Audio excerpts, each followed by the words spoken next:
अपना 14th question बोल रहा है कि इस डिटरमिनेंट को 1 + a² + b² + c² इसके इक्वल प्रूव करके दिखाना है। इसका मतलब है हमें यही चीज कॉमन खींच लेनी एक बार बस, ठीक है। तो ये देखो भाई 1 + a² ये तो दिख गया, b² और c² ये कहीं नजर नहीं आ रहे, आ तो रहे हैं लेकिन ये ऐसी जगह पे हैं कि ना तो इसके साथ इधर से जोड़ सकते हैं ना इधर से जोड़ सकते हैं, ठीक है। तो अब क्या करें, अब ये देखो इसके कोरस्पॉन्डिंग तो ये हैं या फिर ये हैं। हम एक ऐसा काम करते हैं कि इस AB को क्यों ना b² बना लें और इस CA को c² बना लें, ताकि फिर हम तीनों रो को जोड़ दें। कैसे बनाएं, AB को b² कैसे बनाएं। अब देखो इसमें कुछ ना कुछ मल्टीप्लाई करना पड़ेगा। अब इसको किससे मल्टीप्लाई करें कि ये b² बन जाए। हम मान लेते हैं m से मल्टीप्लाई करें। वैसे तो हम जानते हैं कि इसको b/a से मल्टीप्लाई करना पड़ेगा, a से a खत्म b² बन जाएगा। लेकिन जो कंफ्यूज हैं कि कैसे होगा, तो उसके लिए हम बता रहे हैं कि हम मान लेते हैं इसको m से मल्टीप्लाई किया ताकि ये b² बन जाए, ठीक है। तो ये m = क्या होगा b² और a भी उधर गया तो अपॉन, तो एक b से b खत्म, क्या बना b/a। तो m क्या है अपने पास b/a। तो हम इसको b/a से मल्टीप्लाई कर लें। अब किसको करें, पूरी रो को करना पड़ेगा b/a से मल्टीप्लाई, कोई एक एलिमेंट तो हो नहीं सकता, ठीक है। b/a से पूरी रो को मल्टीप्लाई करना पड़ेगा। तो हम क्या बना ले b/a r2 बनाएंगे, ठीक है। एक तो ये बन जाएगा।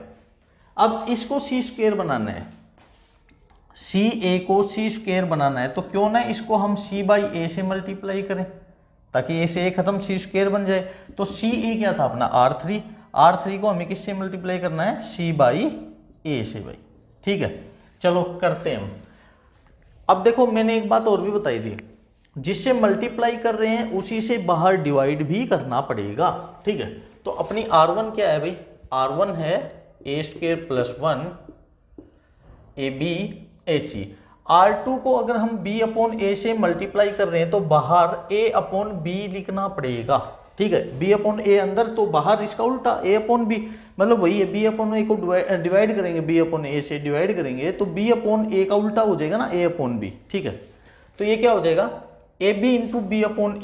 तो AB देखो ऐसे कर लेते हैं, b/a × R2 है ना, R2 की जगह पहले करेंगे AB, a से a खत्म b² हो गया भाई। अब R2 की जगह क्या है अपने पास b/a × R2 क्या है b² + 1, ये लिख लेते हैं भाई। हमें मिल गया b/a b² + 1, और इसको करेंगे तो b/a × bc करेंगे तो ये तो क्या हो जाएगा b/a × bc हो जाएगा। b × b b² कर सकते हैं लेकिन मत करना, क्योंकि फिर हमें कॉमन खींचना ही है ये। तो इसको ऐसे लिख लेते हैं हम, या फिर करना चाहो तो इसको लिख सकते हो आप लोग b² c/a, ऐसे लिख ही लो, ठीक है। ये हो गया b² c/a भाई, हो गया। हाँ अब R3 में क्या करना था, R3 में हमें करना था c/a से मल्टीप्लाई। अब c/a से अंदर मल्टीप्लाई कर रहे हैं तो बाहर c/a से डिवाइड करना पड़ेगा, जो कि क्या हो जाएगा c/a, तो a ऊपर चला जाएगा a/c हो जाएगा।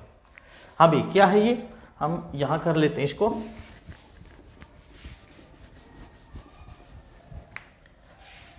c/a और R3 के हैं CA है पहले, तो a से a खत्म, c × c² बन गया, ठीक है। अगला है c/a × bc, तो ये क्या बना भाई b c × c² और अपॉन क्या है a, तो ये बन गया bc² a, ठीक है। और लास्ट है अपना c² + 1, इसकी मल्टीप्लाई किस करनी है c/a से, तो ये क्या हो जाएगा अपने पास c² + 1 × c/a भाई। ये अपने पास R1 R2 R3 आ गए हैं। अब देखो यहां से कोई ऑपरेशन लगाने से पहले ये देख लो क्या कहीं से कोई कॉमन आ रहा है। ये देखो भाई, ये जो B है, ठीक है, ये पूरे कॉलम 2 में है और कॉलम 3 में हमें C दिख रहा है, तो ये क्यों ना B और C को कॉमन निकाल लिया जाए। तो देखो बाहर क्या है अपने पास a × a² upon b × c bc, ठीक है। अब ये देखो भाई पहला कॉलम क्या है a² + 1, b² दूसरा एलिमेंट और तीसरा एलिमेंट है c²। हाँ, इसमें से हम b कॉमन खींच रहे हैं तो वो b बाहर भी तो बाहर आ जाएगा ना, b कॉमन निकला तो यहाँ पे क्या बचा a, b निकल गया तो b square plus 1/a, b square plus 1/a, और यहां से b निकला तो c square by a, c square by a, ये हो गया भी। ठीक है। अच्छा, तीसरे कॉलम में से हम c कॉमन ले रहे हैं तो यहां पे क्या बचेगा a, ये हो जाएगा b स्क्वायर बाई a, और ये हो जाएगा c स्क्वायर प्लस 1/a।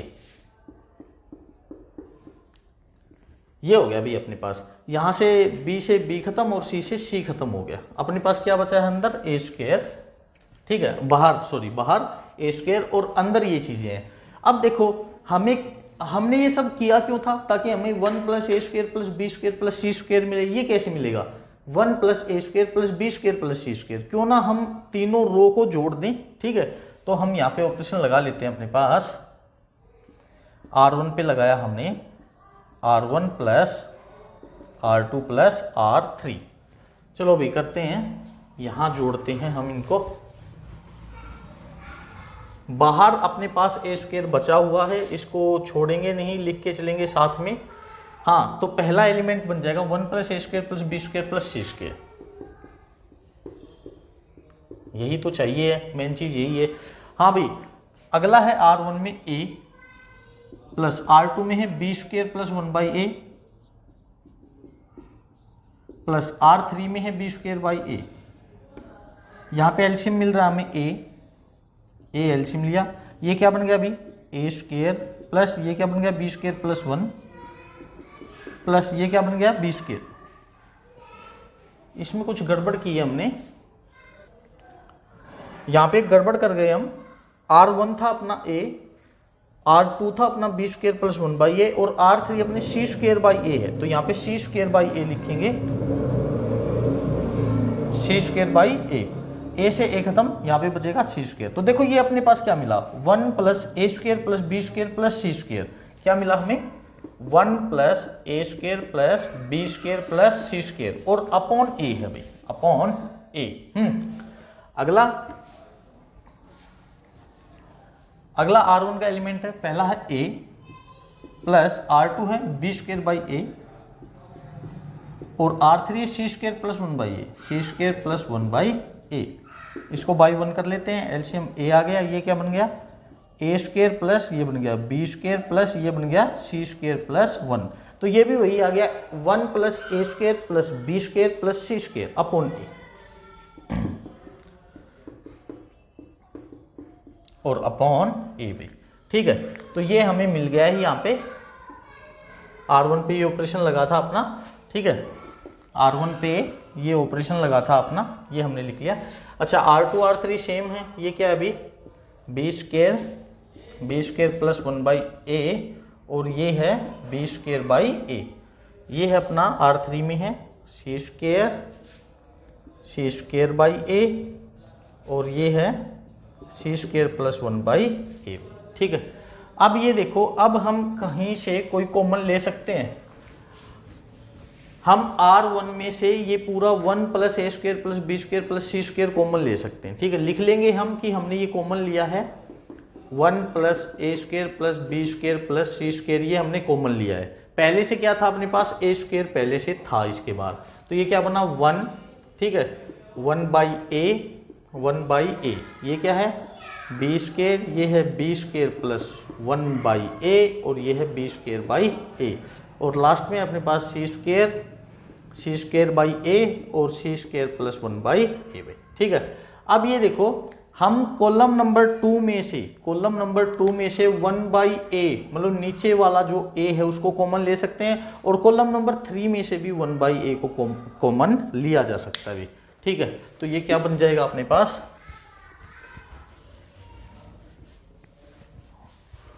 बाहर है अपने पास 1 plus a square plus b square plus c square और ए स्क्वायर अलग से है। हाँ भाई, ये है अपने पास 1 बी स्क्वायर सी स्क्वायर, उसमें से हमने नीचे वाला एक कॉमन लिया तो 1 प्लस बी स्क्वायर और सी स्क्वायर, ये बचेगा 1 प्लस बी स्क्वायर और सी स्क्वायर। नीचे वाला कॉमन लिया तो ये बाहर नीचे आ जाएगा a। ठीक है, थर्ड कॉलम में से भी ए कॉमन लिया तो 1 बी स्क्वायर और सी स्क्वायर प्लस 1 और नीचे वाला ए है ये भी बाहर आ जाएगा। तो ये देखो ए स्क्वायर और ए इंटू ए, ये भी तो ए स्क्वायर, ये इससे खत्म हो जाएगा भाई, ठीक है। 1 plus a square plus b square plus c square ये बाहर बच गया, तो इसका मतलब यही हमें चाहिए था। तो इसका मतलब क्या है कि इसका डिटरमिनेंट 1 आना चाहिए। अब देखो 1 कैसे लेके आएंगे, हम एक कम करते हैं, इन दो को 0 कर लेते हैं, ठीक है, या इन दो को 0 कर लेते हैं। 1 में से 1 घटाएंगे 0, 1 में से 1 घटाएंगे 0, तो C1 पे ऑपरेशन C1 माइनस C2 और C2 पे ऑपरेशन C2 माइनस C3, ये कर लेते हैं। यहां से सीधा एक्सपेंड करना चाहें तो वो भी कर सकते हैं। हम लगा रहे हैं C1 पे C1 minus C2 and C2 पे C2 माइनस C3। बाहर है अपने पास 1 plus a square plus b square plus c square भी। तो C1 में C2 घटाएंगे 1 माइनस 1 0, बी स्क्वायर में से 1 प्लस बी स्क्वायर घटाना, देखो भाई बी स्क्वायर में से घटाना हमें 1 plus b square minus 1 minus b square खत्म, क्या बचा -1, ये -1 बच गया। अच्छा c square minus c square minus c square, ये भी 0 बच गया। देखो एक चीज देखो, हम ये C2 पे ऑपरेशन क्यों लगा देते, ताकि ये भी 0 बन जाए, 2 0 आ जाए, फिर इस 1 के अलोंग एक्सपेंड कर दें। क्यों, अब ये करने की जरूरत नहीं है हमें, क्योंकि 2 0 ऑलरेडी कॉलम 1 में आ चुकी हैं, तो ये ऑपरेशन नहीं भी लगाएंगे तो अपने पास एक खुला रास्ता है, ठीक है। अब C2 और C3 को लिख लेते हैं, 1 प्लस बी स्क्वायर और c square, 1 b square c square plus 1 by, ठीक है। अब हमें इसके अलोंग एक्सपेंड करना है, तो हम क्या करेंगे, C1 के अलोंग एक्सपेंड करेंगे, ये खत्म हो जाएंगे, ये खत्म हो जाएगा। तो ये वैसे ही माइनस की जगह पे प्लस माइनस की जगह पे, तो माइनस इंटू -1, ठीक है, -1 और इनकी मल्टीप्लाई 1 की और सी स्क्वायर प्लस 1 की multiply C square plus 1 minus c square की और 1 की मल्टीप्लाई सी स्क्वायर हुई, ठीक है, माइनस ये प्लस 1 इंटू सी स्क्वायर खत्म, ये 1 बच गया, 1 इंटू 1 ये 1 बच गया, तो 1 इंटू इसकी मल्टीप्लाई ये ही आ जाएगा, और यही हमें प्रूव करके दिखाना था भी। क्लियर। 15th क्वेश्चन हमें बोल रहा है कि ए कोई स्क्वायर मैट्रिक्स है जिसका ऑर्डर जो है वो 3/3 है, ठीक है। तो हमें के ए का डिटरमिनेंट निकालना, मतलब ए मैट्रिक्स को किसी कांस्टेंट क्वांटिटी के से मल्टीप्लाई कर दिया और फिर उसका जो डिटरमिनेंट निकलेगा वो हमें बताना है। देखो ये क्वेश्चन हम ऑलरेडी इस चैप्टर के इंट्रोडक्शन में कर चुके हैं, जब प्रॉपर्टी की थी तब किया था। क्या था, मैंने ये बोला था कि अगर कोई डिटरमिनेंट है तो वो ए डिटरमिनेंट ऐसे कैसे लिख दो, ठीक है। अब किससे मल्टीप्लाई हो रही है उसको बाहर लिख दो, और फिर उस मैट्रिक्स का जो ऑर्डर है वो उसकी पावर बना दो। ऑर्डर क्या है 3, तो ये k की पावर 3 इंटू ए डिटरमिनेंट, ये अपना आंसर आ जाएगा, ठीक है। अगला है अपना 16th क्वेश्चन है।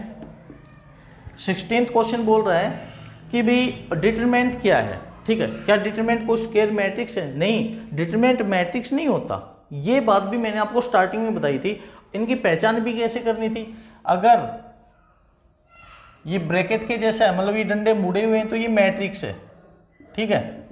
और अगर डंडे सीधे हैं जैसे मोड होता है उस तरह, ये मोड नहीं होता, मोड की तरह दिखता है, ठीक है, लेकिन ये मोड नहीं है, ध्यान रखेंगे इस चीज का, क्योंकि डिटरमिनेंट का आंसर तो अपना माइनस में भी आ जाता है ना, ठीक है। माइनस कई बार आता है, जैसे मैं ये बोलूँ आप लोगों को कि 1 2 3 9, अब इसका डिटरमिनेंट क्या होगा, या फिर ये हम 2 लिख लेते हैं, ठीक है।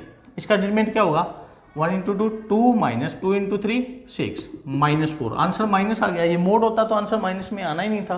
तो इसका मतलब क्या है, डिटरमिनेंट और मैट्रिक्स दोनों अलग अलग चीजें हैं। दूसरा बोल रहा है determinant number associated to a matrix, किसी मैट्रिक्स में नंबर डाल दें हम, वही डिटरमिनेंट है क्या।